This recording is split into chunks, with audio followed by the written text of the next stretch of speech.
मैं इसलिए आपसे पूछूं क्योंकि विधानसभा के चुनावों में भी आप हमेशा आकलन करते हैं और बहुत हद तक आपकी प्रेडिक्शन अपने चुनावों को लेके तो सही होती है, आसपास ही रहती है हमेशा।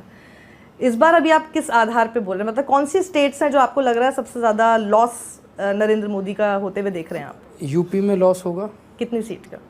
वो छोड़िए, लेकिन मैं मोटा मोटा बिहार में लॉस होगा, इनका दिल्ली में लॉस होगा, पंजाब में तो 2 ही सीट थी, पंजाब में लॉस होगा, राजस्थान में लॉस होगा, महाराष्ट्र में बहुत ज़्यादा लॉस होगा, कर्नाटक में लॉस होगा, बंगाल में भी 1 आध सीट का लॉस होगा। अच्छा। तो ओवरऑल इसको सबको अगर ऐड किया जाए तो मैं समझता हूँ कि ये 220 के नीचे आएंगे।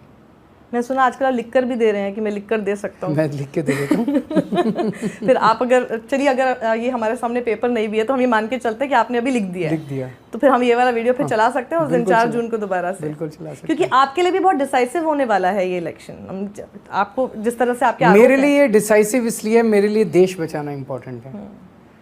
जब मैं अभी जेल में था, मुझे सबसे ज़्यादा प्रेरणा इस बात से मिलती थी कि आज़ादी की लड़ाई लड़ने वाले स्वतंत्रता सेनानियों ने वो कितने 10-10 साल, जवाहरलाल नेहरू 12 साल जेल, 10 या 12 साल जेल में रहे थे, भगत सिंह कितने साल जेल में रहे और फिर फांसी हो गई।